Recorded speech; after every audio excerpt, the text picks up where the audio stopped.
Despite the final score, I think Pine Bluff plays really hard. Obviously, they had to foul us a lot around the rim because of the size differential, which was a chance for us to work on our big guys making free throws, which we got to do it. I thought we did early and we did late. In the middle, we struggled at the foul line a little bit.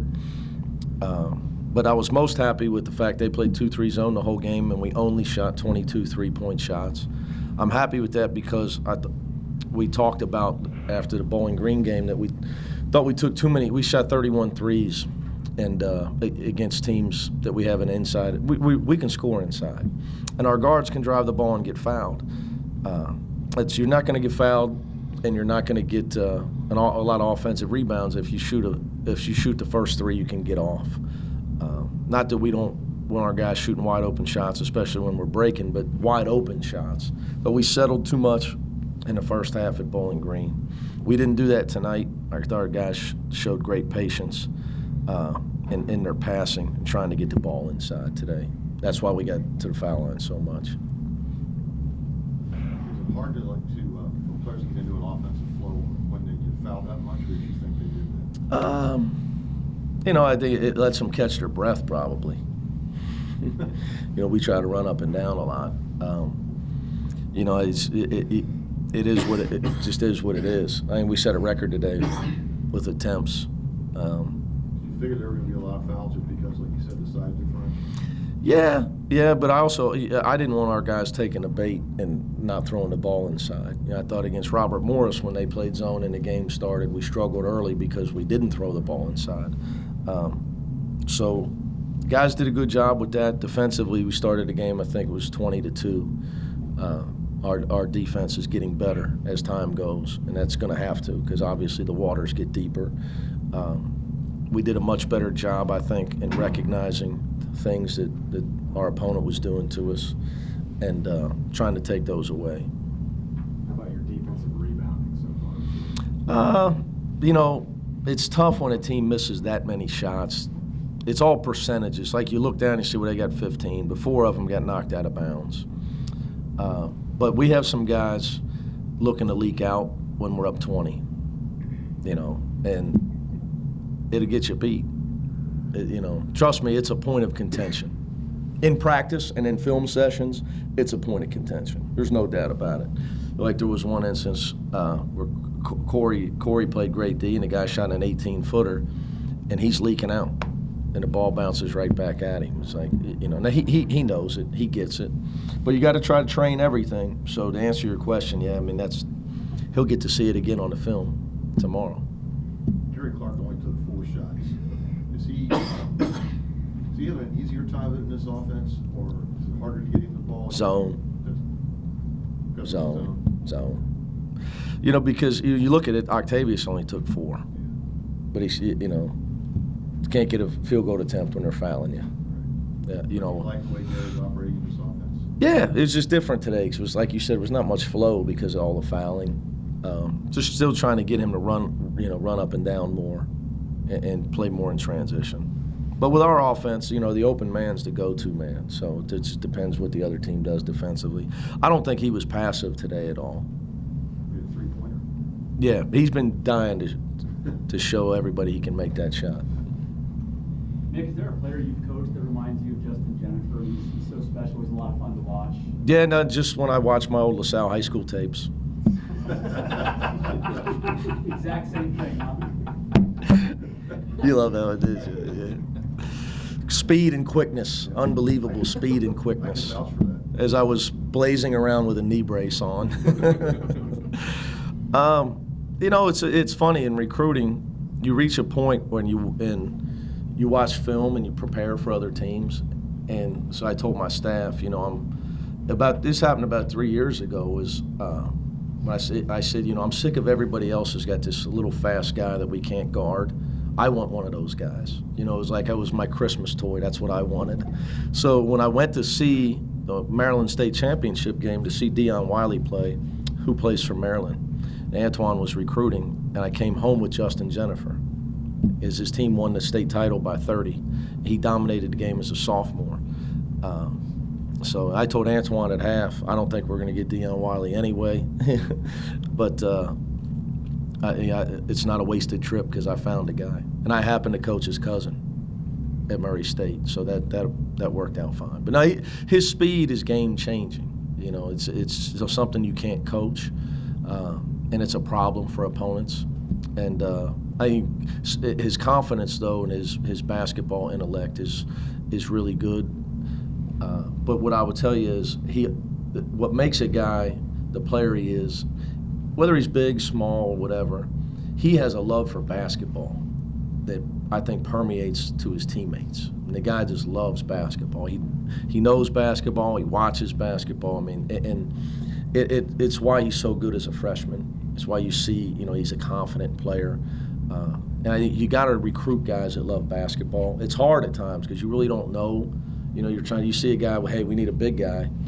You got to get a guy you can get. You can't say, well, I don't know if he loves basketball well enough. If he's 6'9" and we can get him and he's a good player, we better just get him. But when you can get, as your program gets better and you get pickier in your recruiting, if you can get guys that really, really love the game, it's easy to coach them. They get so much better because they're so into everything. Justin he loves basketball, and it shows. That's why he's able to probably be a better player than his size says he should be.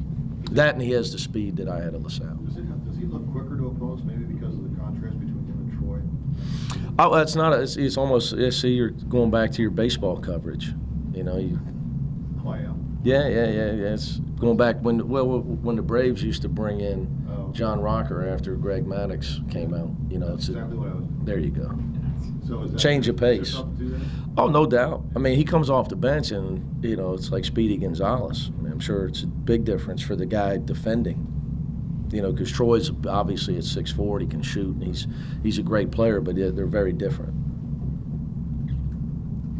That's it. Kind of. We just got to knock down more free throws. Our bigs, we struggled hitting those free throws. I don't even know how many we missed, but we missed way too many. Coaches pointed that out at the end of in the locker room.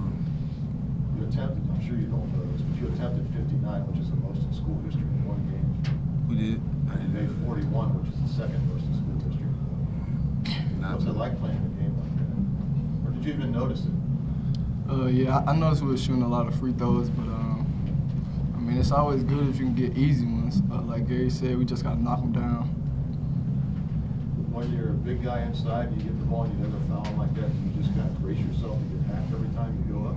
Yeah, Coach Savino's always telling us, he's yelling like, you're in a bonus already, just get position and get the ball and they'll foul right away. So just be ready to get fouled and go knock down the free throws. Mick said before this game, one of the things he wanted you guys working on was your perimeter defense.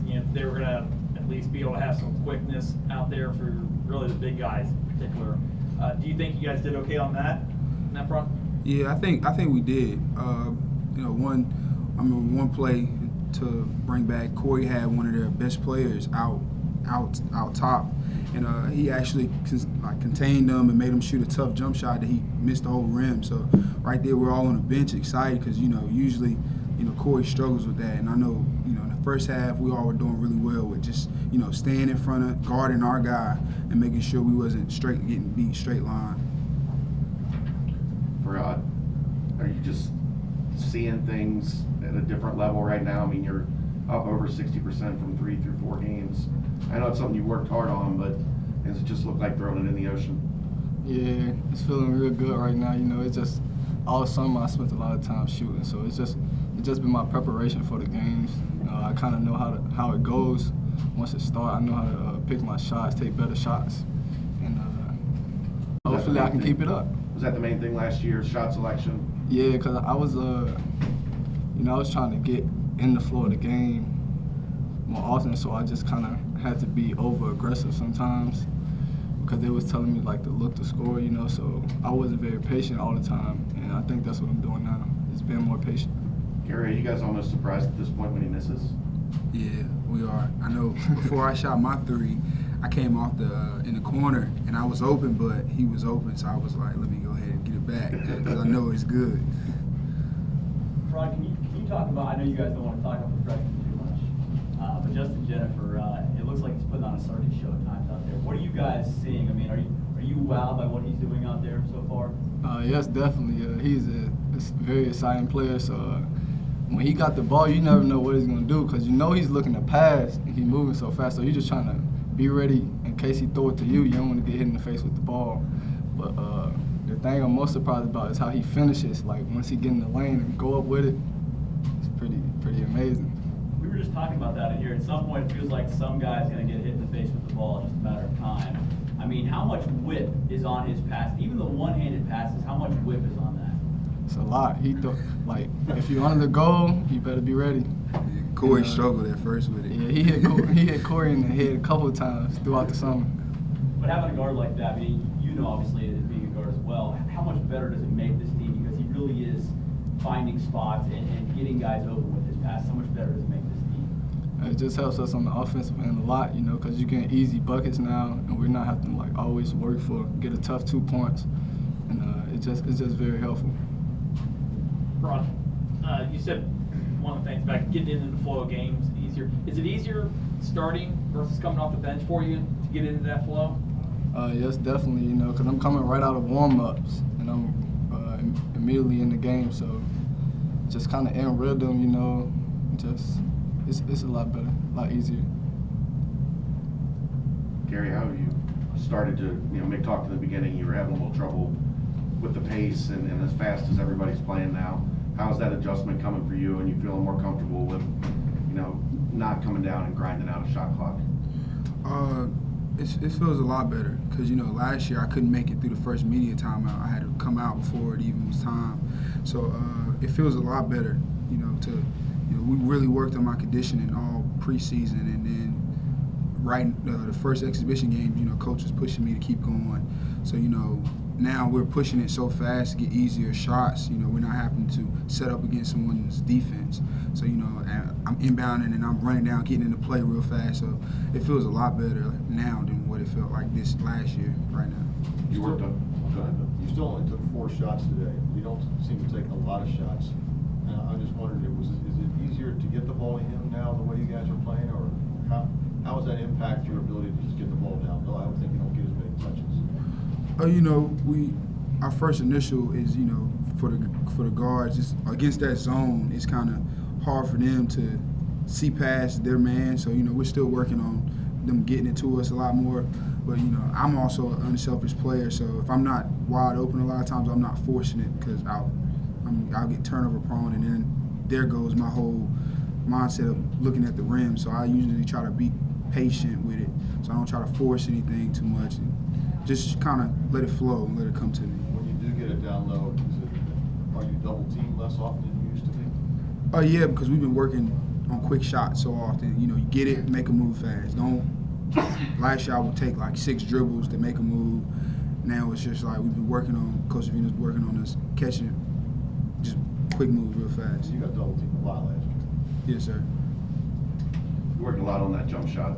Does it feel good to get that first career 3-pointer? Yeah, it feels great because Jaquan Parker's always talking to me like, man, you know, in my day I was hitting threes, man. I need you to hit the threes. As soon as I shot it, I pointed to him. He didn't hit that many threes. What he says he hit a lot. He made more than you have so far. You got 2 years to go. Yes, sir. Feels good though to see that go in.